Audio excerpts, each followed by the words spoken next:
Have you ever submitted a question to the Misquoting Jesus podcast? Have you ever heard your answer?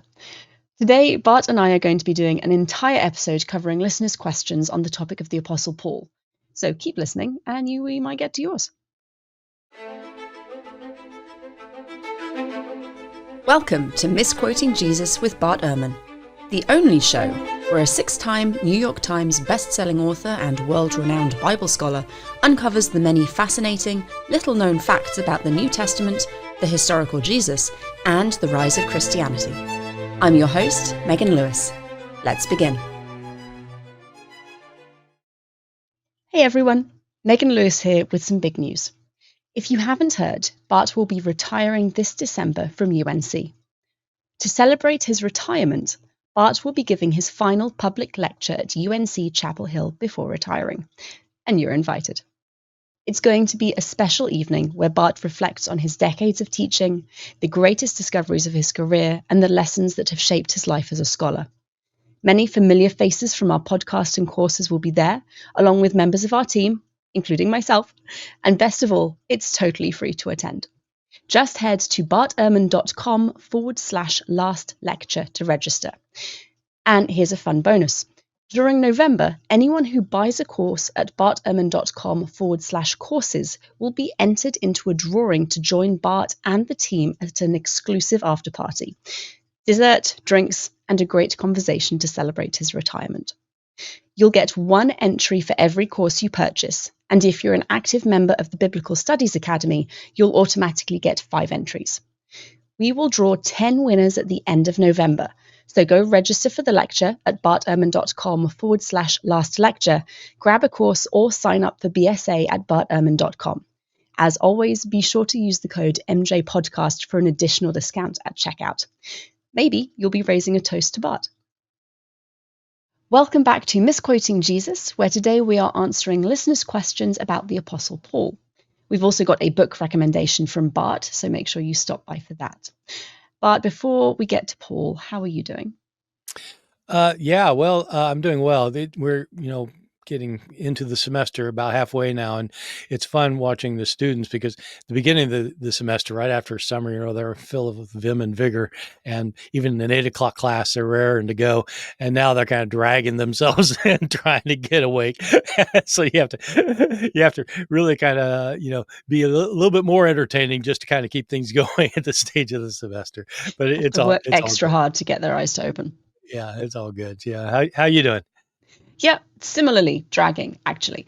I like the cooling down of the weather. I really like autumn, but the being dark in the morning, I really struggle with pulling myself out of bed, which is necessary because otherwise I get jumped on by 2 very small, very excited children. Right. Yeah, which is fun, but occasionally a knee will land on a rib cage, which is, Yeah. Well, there's only so much fun a person can stand. This is true, especially at 5:30 in the morning. Exactly. Now, before we get to listeners' questions, I have an intro icebreaker type thing. Do you enjoy the public debates that you do, or do you consider them more just part of the job? Well, I'll tell you, they're not part of the job because most people don't do them. Most academics don't do them and refuse to do them. And there's no way in the world they're going to do them. And so, when I was in high school, I was into debate. So I kind of like debate. And the thing is, these debates, it really depends whom I'm debating. But I rarely during the time do I think they're fun. What I'll usually do is I'll get all pumped up for one and go into one. And about 20 minutes in, I start writing notes to myself saying, why are you doing this? Never again. Well, and part of it is because, like almost always it's with somebody who has the crowd completely on their side. I'll have a debate with somebody. I've done this a number of times. I'll go in and it'll be an evangelical apologist or an evangelist or something. And there'll be a crowd of 300 or 400 people. And I'll start off by asking how many of them are evangelical Christians, and everybody will raise their hand. And then I'll say, how many of you here to see me get creamed? And everybody raises their hand. It's like, oh my God. So what's the point of this? But the point is, seriously though, is that I really do want people to see that you can have another point of view that is honest and sincere and well thought out, and that it's not just out to destroy somebody's faith, but that it is actually, it's worth thinking about. And my experience is that even if you've got 300 people in the room, if there are just three people who are kind of sitting on the fence or who are open to another thing, it can make a big difference. It can make a big difference. And so I do it really, but it's it's more of a public service than a passion. Yeah. Ah, I believe it. I believe it. Yeah. Okay, Paul. And we said at the end of the last episode that we get a lot of listeners' questions in. So we're going to start doing maybe once a quarter an episode where we are just trying to address the questions that you all send in, because people have been waiting for a while to hear answers to some of their questions. We are doing themed episodes just to make it a little bit easier for organization and for, honestly, my brain to keep track of everything. And we're opening with Paul. So, why are the teachings of Jesus in the Gospels so different to the teachings of Paul? I thought that being written decades later, the Gospels would teach the same thing as Paul, or at least be consistent with him, but they are completely different. Why is that? I think there's a problem that most people have reading the New Testament who understand it historically, that Paul gives us our earliest writings, and he's writing before the Gospels. And most people reading the New Testament who know that, including lots and lots of scholars, simply assume that the Gospel writers must know Paul. I mean, of course. I mean, we know Paul. Why wouldn't they know Paul? They were writing the Bible. And I think that it wasn't like that. I'm not, there are scholars who argue vehemently that this author knew Paul or knew Paul's writings, or this author. And I'm not completely sure. I think that to show that one author knew another's writings, you can't just happen to have two authors living near each other in terms of time and who have kind of basically similar ideas. That doesn't mean they knew each other. And so, or that one had read the writings of the other. So I think there's a high bar of evidence. So I'm not sure that the writers did know Paul's letters. The other tricky thing about this is when we say, did somebody know Paul? What scholars always mean is they agree that we have 7 undisputed letters, and their question is, did the gospel writers know these 7 letters? And for me, that question is just the wrong question, in part because Paul must have written hundreds and hundreds of letters. His ministry lasted 30 years. He had 25, 30 churches. He's writing them regularly. How many hundreds of letters did he write? And we have 7? And so what would make you think that the author of Mark knew one of these 7 as opposed to some other 7, or opposed to so I just think, unless you've got really compelling evidence, I think there are some things to suggest that maybe Mark understood Paul's thinking, his theology, but I don't know any evidence he read his letters. And the thing is, what Paul's theology was common theology at his time. He's not the only one who thought that the death and resurrection of Jesus brought about an atonement. I mean, lots of people thought that. So the fact that Mark thinks that and Paul thinks that doesn't mean that Mark used Paul. So this question though is, why are they so different? Not why are they so similar? Well, they have different agendas. Paul is actually writing letters. These are pieces of personal correspondence. He's not writing a narrative about Jesus' life, death, and resurrection, which is what the Gospels are. And so they have different aims. Paul seems to be completely uninterested in Jesus' life, death, and resurrection. I mean, he said he only reports 3 of Jesus' teachings: what he said at the Last Supper, that you shouldn't get divorced and you ought to pay your preacher. Those are the only teachings he says. Doesn't mention anything about Jesus' parables. Doesn't say anything about his miracles, his casting out of demons. There's millions of things he doesn't say. So he's writing letters to deal with problems. But given that, why are his views so different in many ways? Well, his views are different in some ways. Matthew and Paul seem to be at odds, in my judgment. They seem to be at odds about whether the Jewish law is still in force or not.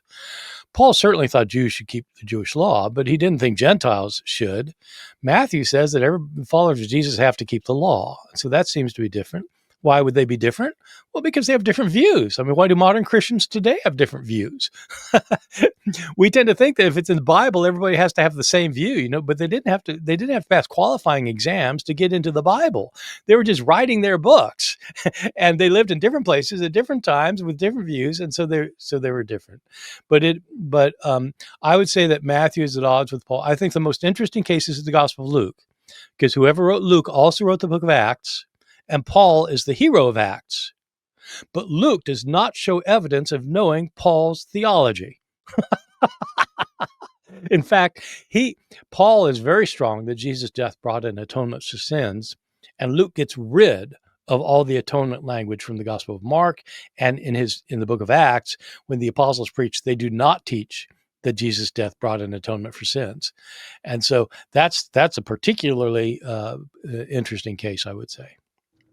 This is a similar question, but from a slightly different angle. Is it possible that Matthew, Mark, Luke, and John were a response to the gospel that Paul preached, specifically Matthew chapter 6, or when he warns against a wolf in a sheep's clothing?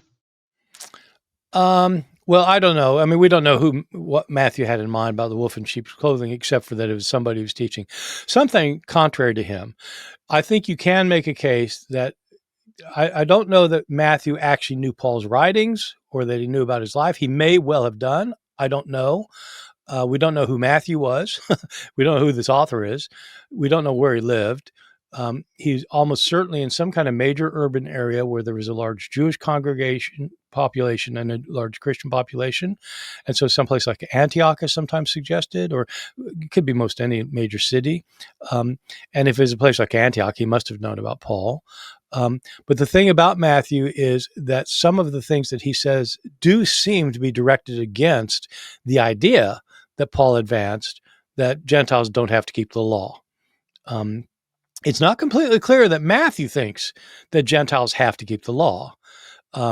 It's actually pretty tricky trying to figure that out, what his view about Gentiles was. But Matthew does insist on following the law. The Jesus followers keep the law, but he's talking, in the gospel, Jesus is talking to Jewish followers. And so I don't know what Matthew's view was. So was Matthew a response to Paul? It's absolutely possible, but we don't really know. What made the Apostle Paul so influential? It's clear from his writings there were different variants of Christianity that he preached against. So why was he so persuasive to so many people so quickly? It's a great question. And I think to follow up on the kind of sub-point this person was making, it doesn't look like he was that influential during his lifetime. This seems weird because we all think that Paul was the guy. You have Jesus, then you got Paul. But when you actually read Paul's letters, it's quite clear he has more enemies than friends among the Christians. Just about every one of his letters is dealing with people who have a different view from his, or that are attacking him, and he has to defend himself. And sometimes, of course, that's the same thing. And there are different issues. The letter to the Galatians is attacking those who say that Gentiles have to become Jewish. And that was a dominant view. And lots of people disagreed with Paul on that. There are indications that he didn't get along with Peter and James about the implications of his Gentile mission in Galatians. In Corinth, the issue is that people have a different understanding of the future resurrection of the dead, which for Paul is a central theme, and they have a different understanding from his. And when you read all these letters, he's dealing with Christians who are saying contrary things. Very rarely does he mention somebody that an entire group of people agree with him on everything. And when he says that, it's always with contingencies. I mean, he says that he and the apostles will agree on this, that, and the other thing. And on some things they do, but other things not. So why was Paul the most influential? There have been lots of theories over time since the 19th century that in the 2nd century, Paul was not particularly influential. The church father Tertullian calls him the apostle of the heretics, because he was beloved of the Marcionite Christians who believed that there were two gods and that the God of the Old Testament was not the God of Jesus, and claimed Paul as a support. He's beloved of many Gnostic groups who understood him to be proclaiming a kind of Gnostic gospel. So there were, and so Tertullian called him the apostle of the heretics. In more recent times, scholars have tried to show. In fact, no, he was influential in proto-Orthodox circles as well. Why does he become the important figure? In part, it's because his teaching, his writings could be used to oppose various kinds of views that Orthodox considered to be heretical, and so um, people started championing him. And he is quoted early on. It's just probably because he wrote a lot of letters, and people knew about them. The earliest reference to the Lord's Supper is in 1 Corinthians 11, where Paul states that he received it from Jesus. Since this ritual is something Paul claims to have been revealed to him, is it possible that he himself is the source of the Lord's Supper, and it became part of the Christian tradition and the Gospels through him? It's possible. He doesn't say I got it from Jesus. He says I got it from the Lord. And that could mean a variety of things. I think a lot of people just kind of assume it means that Jesus told him about it sometime, like maybe when he converted. But that seems implausible to me. I don't think that Jesus was giving him extensive instruction. Well, Paul says that the Christ appeared to me. He doesn't say that he instructed me. Or that, let alone gave him a biography of his life or what he did the last night or anything like that. When Paul says he's learned this from the Lord, it's, as I said, it can mean a range of things. People today say, the Lord's teaching me X, Y, and Z, or the Lord heard my prayer, or the Lord said to me, and they don't mean that like they went up to heaven to talk with Jesus for a while. Sometimes they might mean that, but that's not normally what they mean. And so to hear something from the Lord could mean that something's come in your head and you realize that this has been an inspired thought. It could mean that in Paul's churches, it could mean that a prophet was speaking. And a prophet declared something, thus saith the Lord. Anyone who's been in a charismatic group, as I was for a while, or a Pentecostal group, is accustomed to prophets speaking the word of God. And that those are messages coming from the Lord. Or those who speak in tongues whose message is interpreted. These are messages from the Lord. And so it's not clear what he means by that. He is the first one to give these words at the Lord's Supper in 1 Corinthians 11. So he is the first to give that. There are variations of these words among the Gospels. His form of it is similar to what you get in Luke. Matthew and Mark have a different form of it. But did Paul start it? Well, I don't think so. I mean, I think Paul's communities were practicing this, but I think that the idea that there's a commemorative meal where people were remembering what Jesus said at the Last Supper probably predates Paul, certainly his letters. So I don't think he started it. Do comments from Paul that Jesus was found in the form of God and that he was rich yet for our sakes became poor reflect an incarnational Christology? And what could Jesus' prior richness and subsequent exaltation otherwise mean, given that his standing in this world was always lowly? It's a great question. This is referring to a passage in Philippians chapter 2, verses 6 through 10, where principally that, but also 2 Corinthians chapter 8, 9, which says that even though he was rich, he became poor for our sake. So just to start with that one, it's a very brief passage.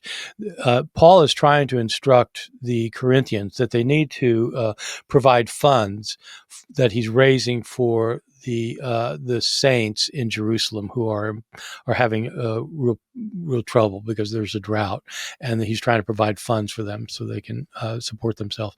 And so he's trying to get the Corinthians to donate, and he's reminding them that Jesus, even though he's rich, became poor for our sake.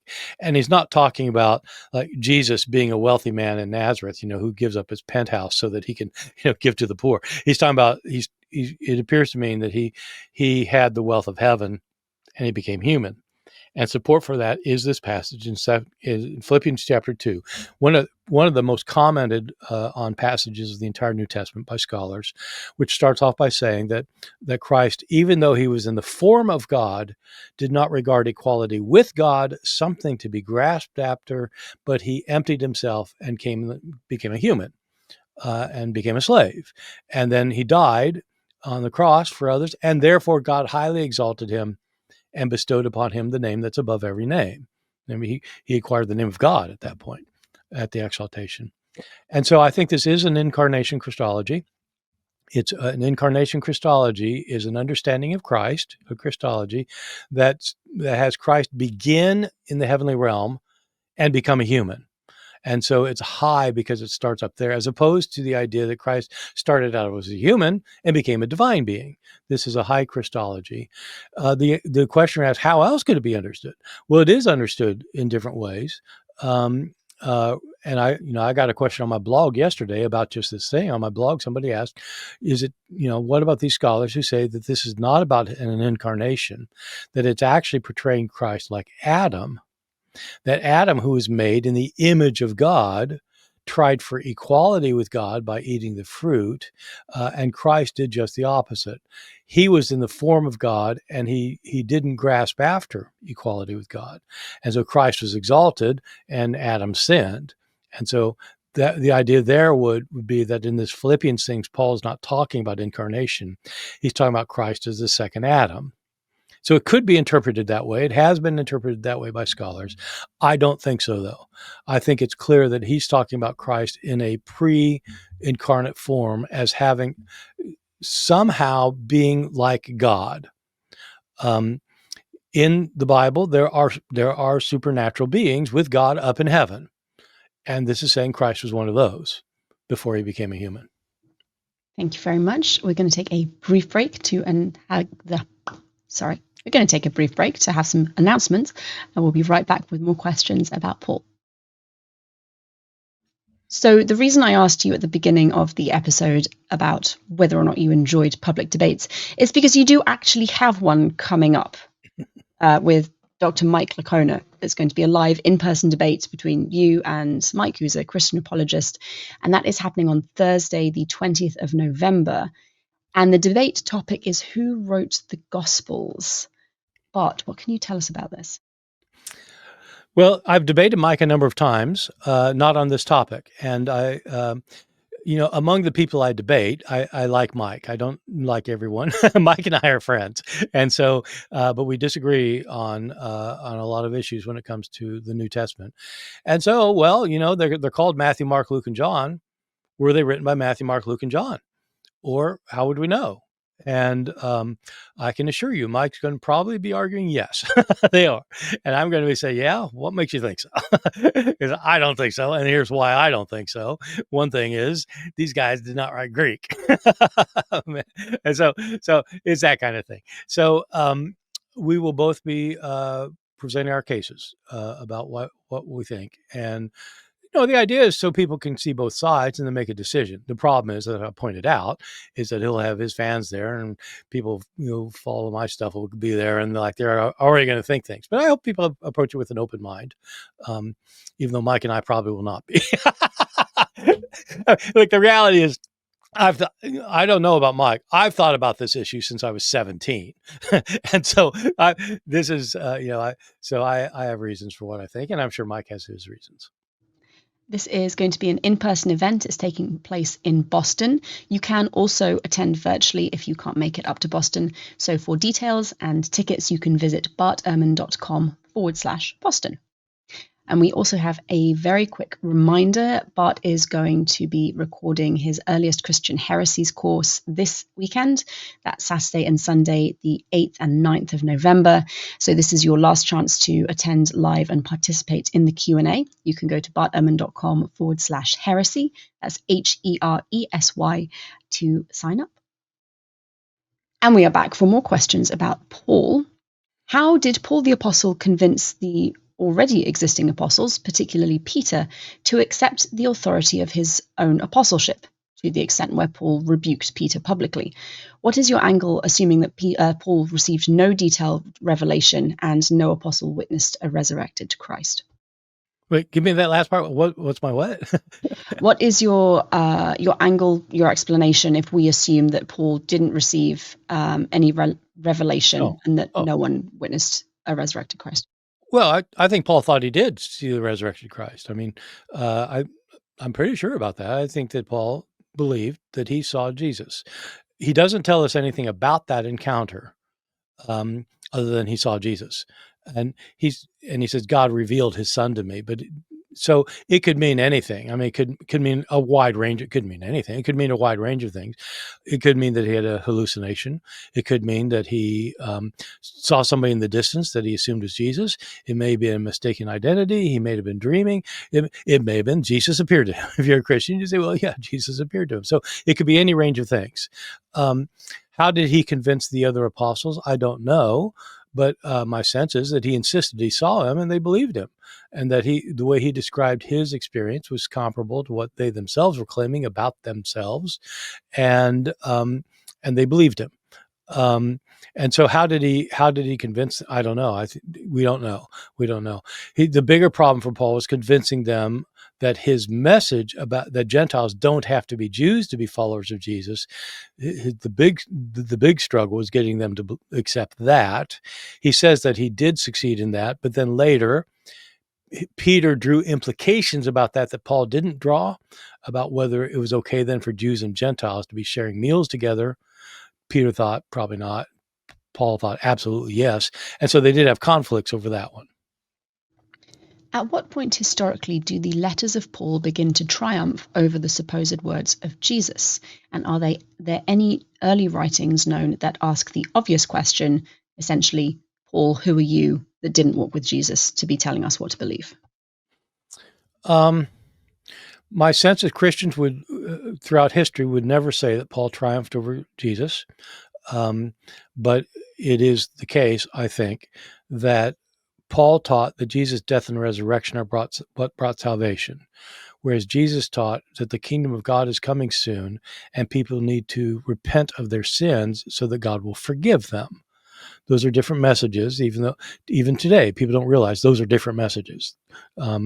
Jesus did not teach that somebody has to die for sins. The historical Jesus didn't teach that. And so we start finding evidence that Paul's letters are being treated as scriptural authorities, as being the Word of God, going back to New Testament times.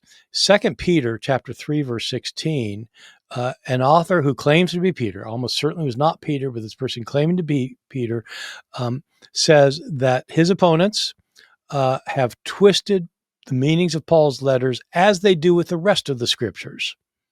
And so he seems to be seeing Paul's letters as scripture. They begin to be quoted as scripture. And so the idea was that not only did Christ appear to Paul, but that God inspired him to write his letters. And if they're inspired, then they're authoritative. And if you've got authoritative writings of Paul and you have authoritative gospels and you think they're all authoritative, you don't pay that close attention to where the contradictions are. You look at where they're similar and you read them in light of each other. And that's what Christians have always done until the modern period, where scholars pointed out, actually, these are different and they're saying different things. I believe it is possible that Paul never actually converted. Rather, he continued his persecution of Christians by trying to undermine Christianity from within. Has any historian believed that this was the case? And do you think that it is plausible?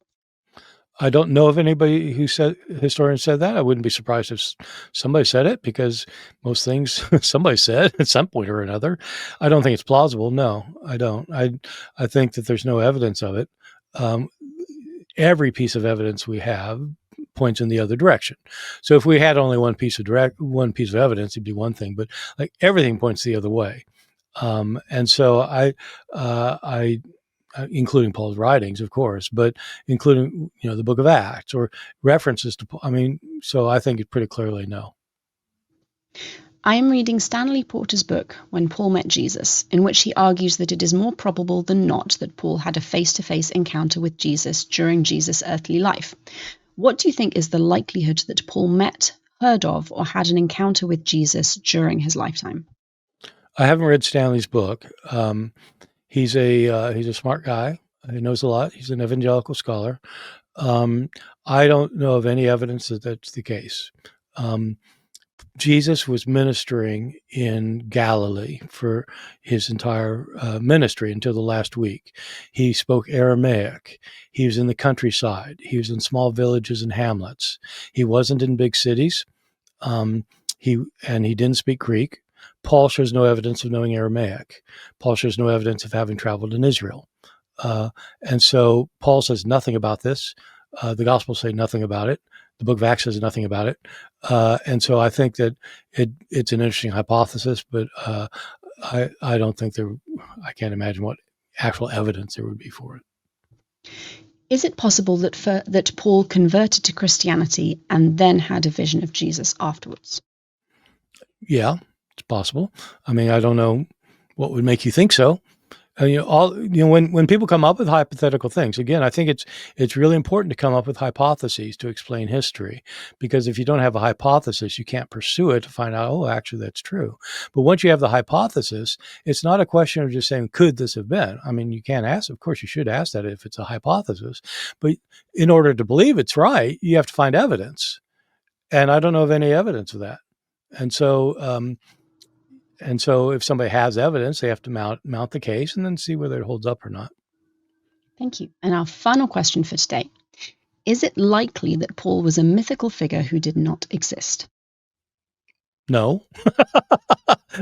I mean, okay. So we have a group of letters that all claim to be written by the same person, who, with a consistent writing style, consistent theological views, consistent perspective on things, ethics, doctrines, and such. They're written by somebody. They're claimed to be Paul. This person is known to other authors. He is mentioned by other authors independently of his writings. He is mentioned by authors of the New Testament.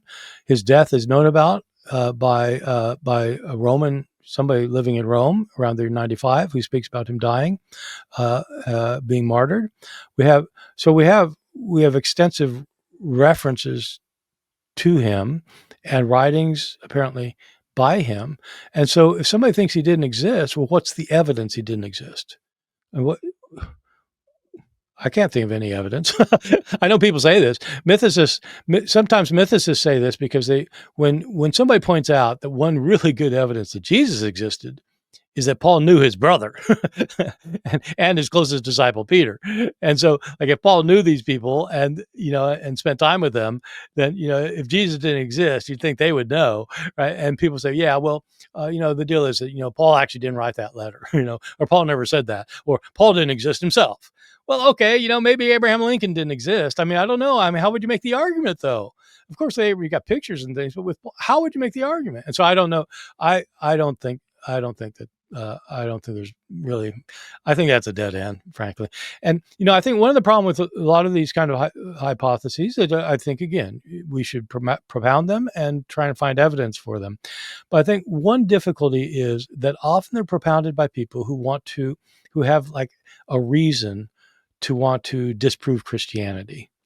And the way to do that is to say, yeah, there was never a Paul. There was never a Jesus. And that's a way of kind of showing that the whole thing is built on myth.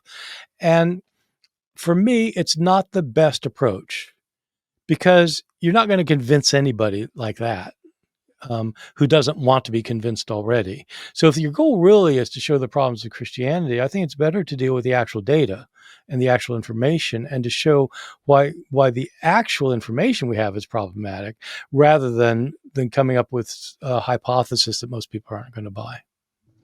Bart, thank you very much. Audience, thank you also for your questions. We're going to be doing another one of these in a couple of months, so if we didn't get to yours, we'll get there eventually. Think you've got Jesus' parables all figured out? Think again. These aren't just simplistic moralistic tales. They're some of the most enigmatic and provocative teachings in all of Scripture. But if you're only seeing them through a modern lens, you're missing half the story. Rediscover these stories as they were originally understood in their historical and cultural context with New Testament and Jewish Studies scholar Dr. Amy Jill Levine in her intriguing course, The Parables of Jesus, Jewish Insights into Gospel Ethics, Humor and Provocation. You'll explore the teachings of Jesus, examining the social, ethical and economic implications that are often overlooked today. If you're ready to dive into the real meaning behind the Good Samaritan, the Prodigal Son and more, this 4-lecture series will take you deeper than you've ever gone before. Visit bartehrman.com/parables, that's PARABLES, to learn more or sign up today. And don't forget to use discount code MJPodcast for a special offer. All right, our bonus this week is Bart's books, where Bart gives us a recommendation for an influential book on the New Testament or early Christianity that he thinks we should read. Bart, what are you recommending this week? Well, so since we just had a Q&A session on Paul, I thought I'd recommend a book on Paul. There are millions of books written about the Apostle Paul, and many of them are very good. There was a change in the understanding of how to approach Paul in the 1980s, where for almost all of time, when people studied Paul, they were really interested in his theology. You know, what were his views about Christ, about salvation, about God, about everything? What were his views? And in the 1980s, there started to be a movement toward what was called social history of early Christianity, where people got interested in more kind of sociological issues about like what Christianity really was.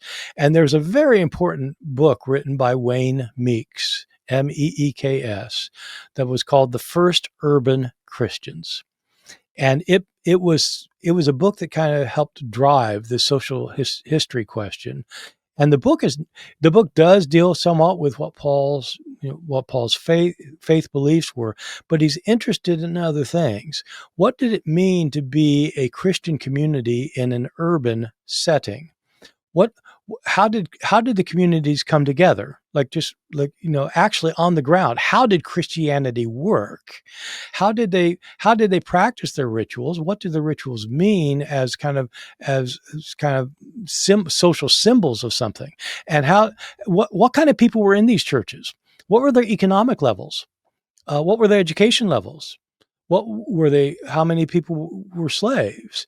How active were women? And so these are kind of issues about like real life Christianity as opposed to the ethereal world of belief. So this book had a huge impact. Wayne Meeks was a professor at Yale University, was one of the really prominent scholars at the end of the 20th century.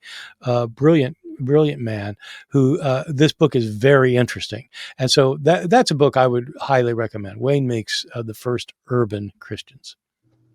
Thank you very much, Bart. Audience, thank you all for listening. I hope you enjoyed the show. If you did, please subscribe to the podcast to make sure you don't miss future episodes.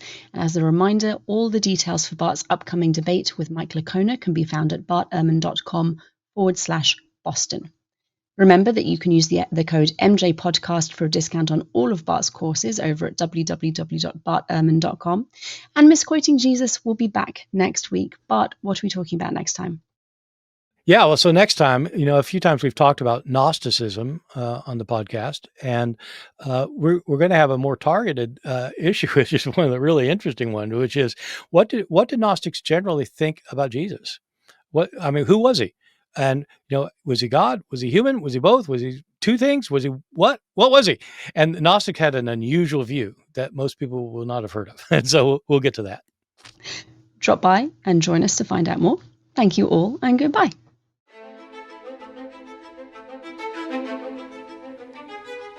This has been an episode of Misquoting Jesus with Bart Ehrman.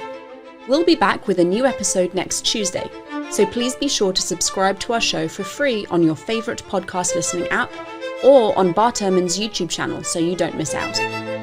From Bart Ehrman and myself, Megan Lewis, thank you for joining us.